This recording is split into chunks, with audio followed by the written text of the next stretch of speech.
Yeah, today I'm going to do a little playing around, practicing if you will.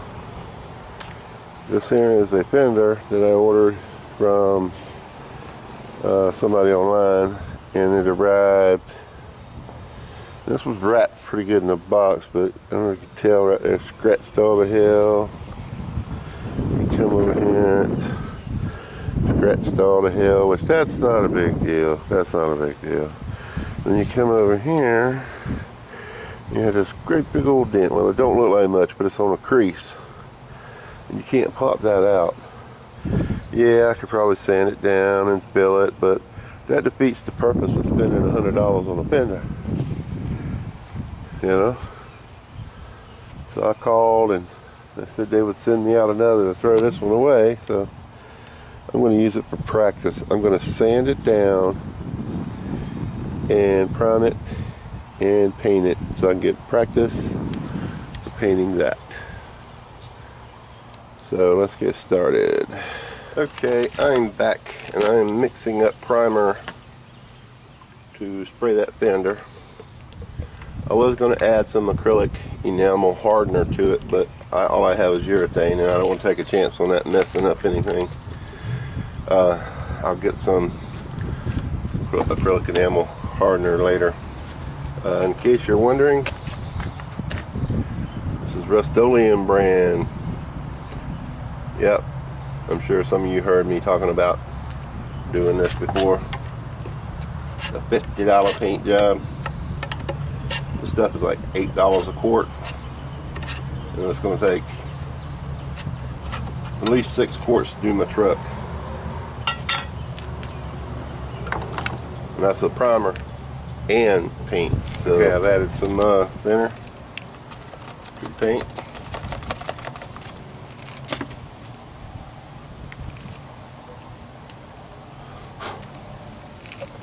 Normally I would mix this up in another container and pour it through the filter, but I'm winging it today. Take it off and swish it. If you're wondering the ratio, it's 4 to 1. 4 parts paint and 1 part thinner,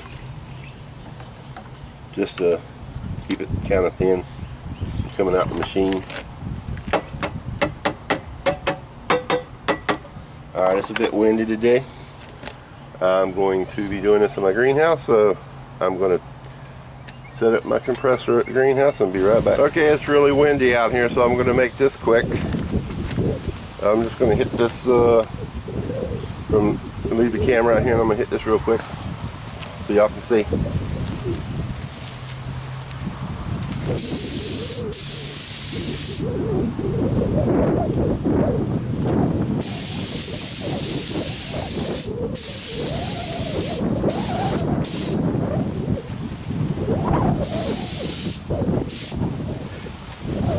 What you want to do is put a light coat on first.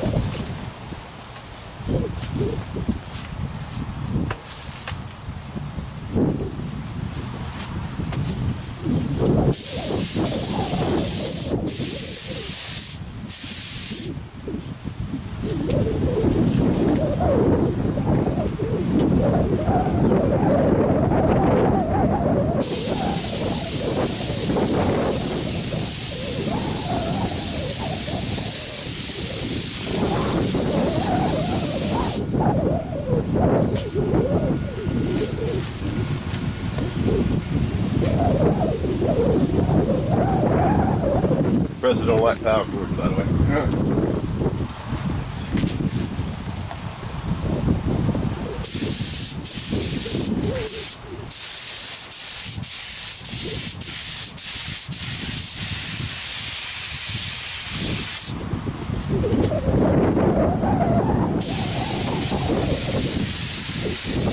Rust-Oleum's a lot more forgiving than automotive paint.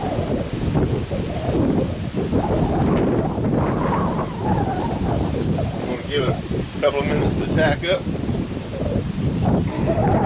Hit it again. By the time you get started in one area and finish, you go back and start over again. That's what we're going to do right here. Start on the end.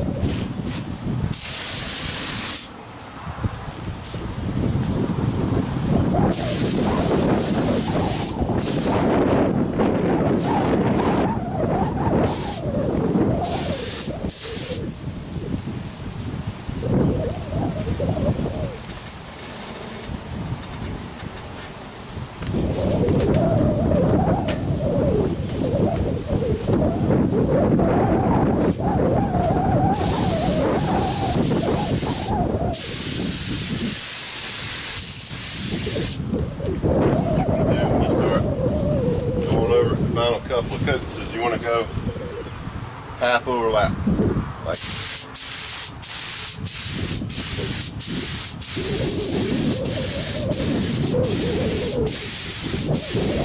and you want to go all the way off the piece. You don't want to stop in the middle or you'll get a heavy spot. So you start off the piece and finish off the piece like this.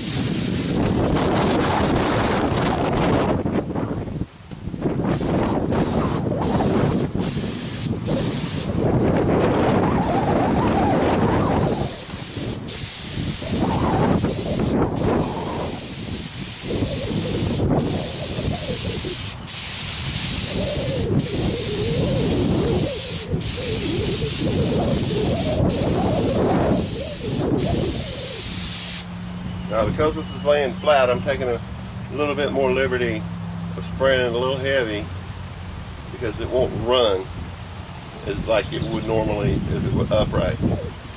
So you just want to do this in a couple of thin coats, give it a couple minutes to set and hit it again. You have to recoat Rust-Oleum within 2 hours of painting it or priming it. So that's what I'm doing here. Give it a second to set. I'm going to let that set while I let the compressor pump up. Alright, the breaker wants to trip on that power cord, so I'm going to go ahead and see if I can do it with low pressure. This is a low pressure gun, so I should be able to get another coat on it real quick.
Now on a day like today, it's pretty cloudy and it might rain, so if I don't get to paint it, I can always sand it tomorrow, and then but I need to get that second coat on within 2 hours.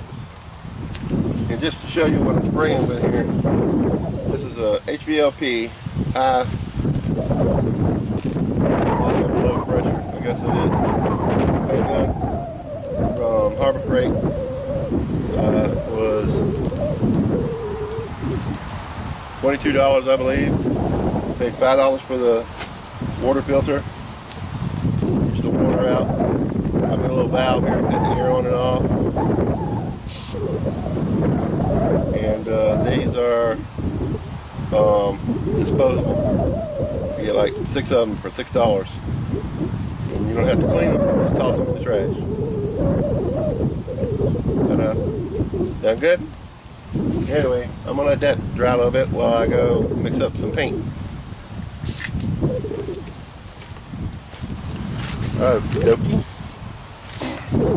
This color is called Sunrise Red. It's been about 15 minutes since I stopped to mix it up. Now I'm gonna give it a dose. Y'all ready?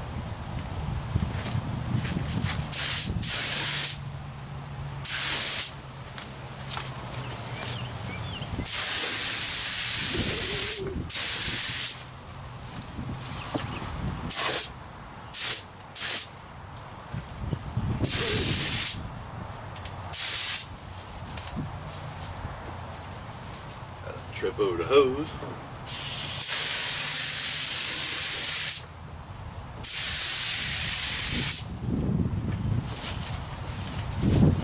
Remember, the first coat is just like a tack coat.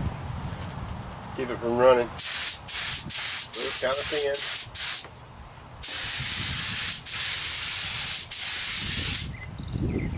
You want to give it a second or two to get tacky. It's a warm day today. It's probably about 84 degrees. Breezy. It won't take long. And like I said before, we'll start where we started before. Second coat. We're getting away there.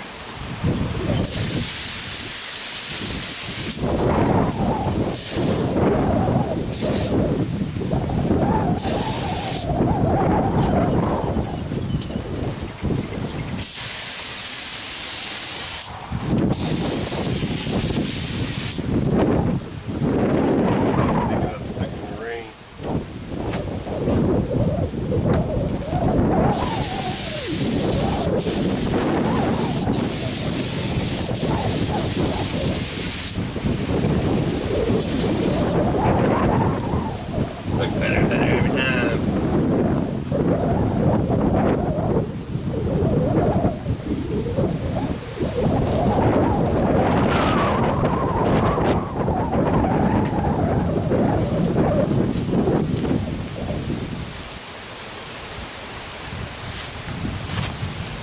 Alright, everything okay?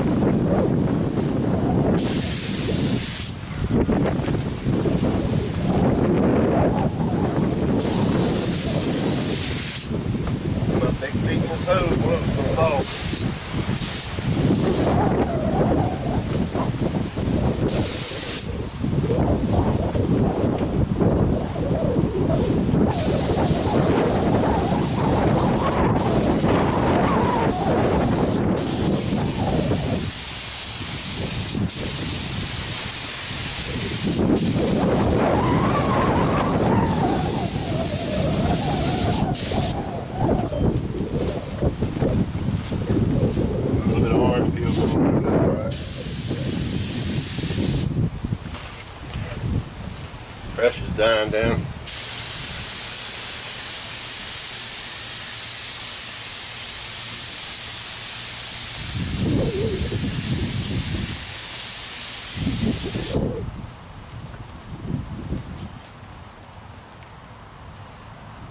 little trashy from the wind, but not bad, not bad.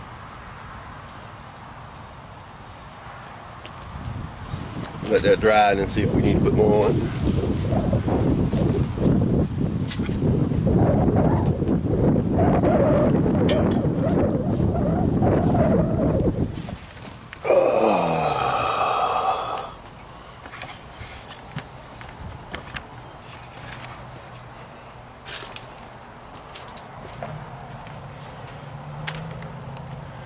I don't know if you can see that trash right there from the wind. I don't know if you can tell that orange peel. Oh no. Got some fisheye going on over here. That's not cool. You see that fisheye? Got one right there. One right there. One right there. Couple right there. Next time I do this, I'll have to use some fisheye remover. That one showing up there.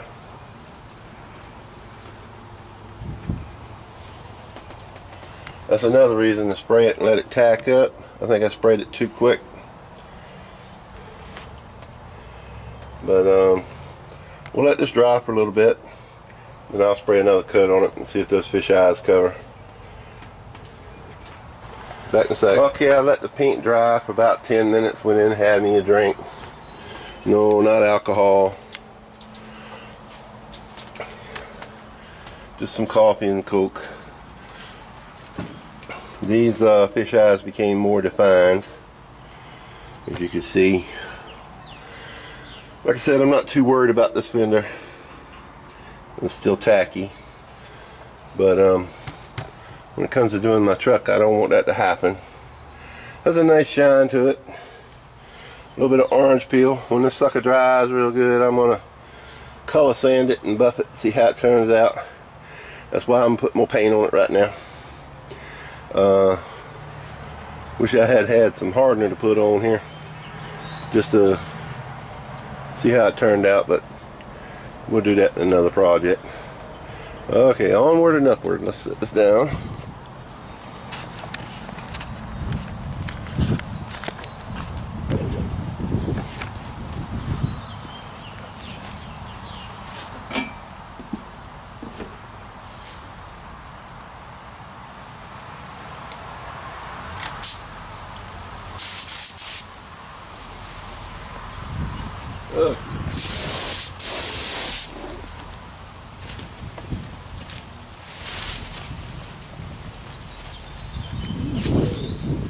Yeah, this fender here, like I said, was damaged when I got it. This whole front nose right here is curved over. I couldn't have fixed that. I could have fixed this little dent. Not that part.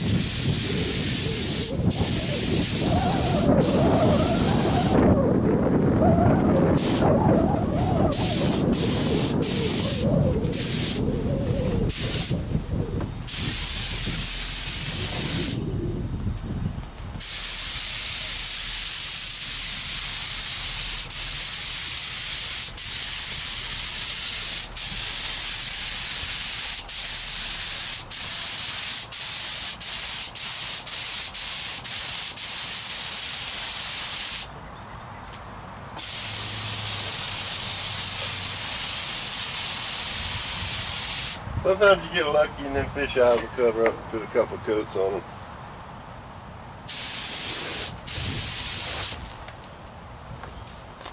Sometimes.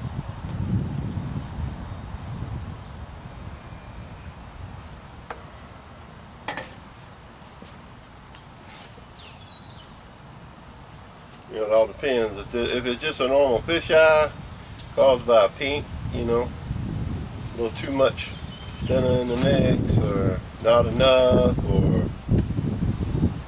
spraying it too soon, too long. Now, if you got oil, which is what this reservoir is supposed to be for, that's your airline of moisture, that ain't going nowhere. You got to clean that off.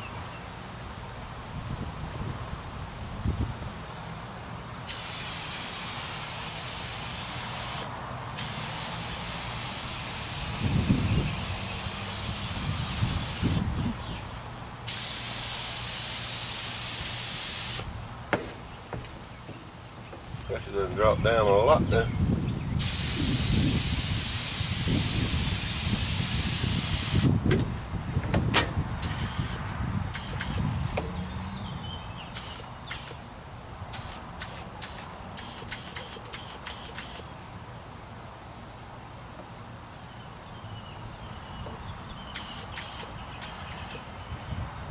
Yep, I guess that's all the air pressure.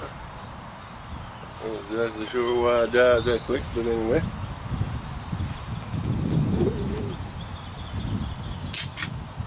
I'll let you look at it and then we're going to call it a day.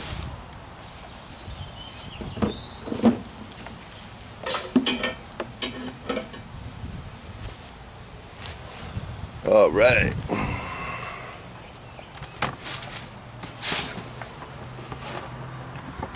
Let me fold these legs up on the tripod. You see fish eye right there. It's covered pretty good, but it's still going to show once it dries. You got some trash right in there. Fisheye, they did not cover, which leads me to believe it was some oil or something got on there. And if I ain't mistaken, right in here, I think I see some pops.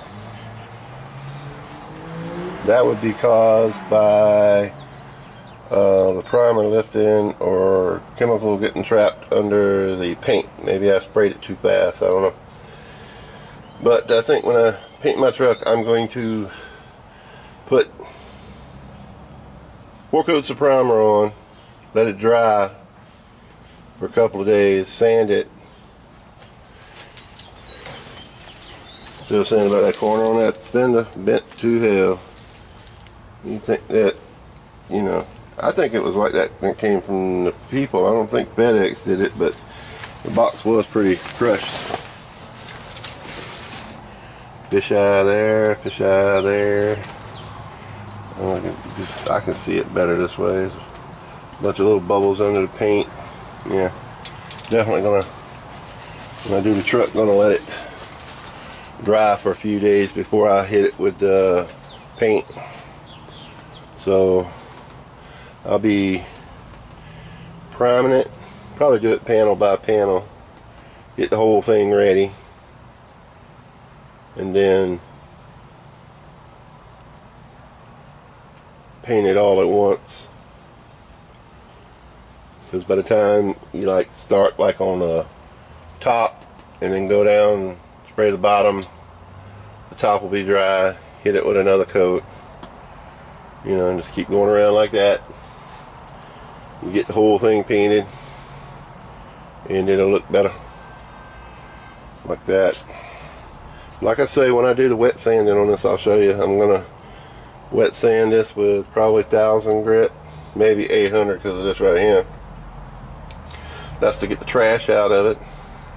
Then I'll move up to 1500. Then I'll move up to 2000. I even have some 3000. I don't know if I'm gonna waste it on this or not, but maybe a little portion of it down here or up there somewhere, just to see what it looks like, you know. And then put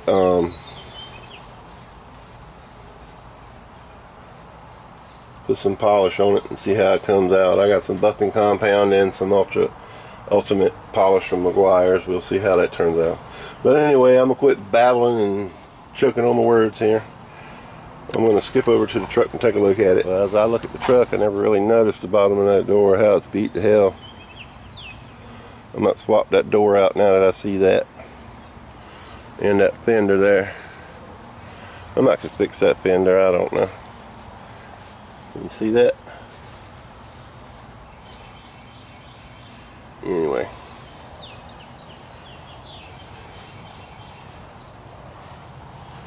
I'm going to work on this probably today, and I think what I'm going to do is I'm going to sand it up to this line right here, because what will happen is if you sand this and you don't sand the whole thing down to the metal to get rid of this here rust, you'll be able to see the difference between the paint and the metal. Once it dries, then it shrinks up. So I'm going to strip it from here down to along that seam down there, so you don't notice it as much. Try and keep it straight as I can. Sand and paint, prime that, and wanted to take the bed loose and move it back some so I could get in here. I don't know if I'm going to. I still might. But on that note, I'm gonna cut this one short. Talk to y'all later.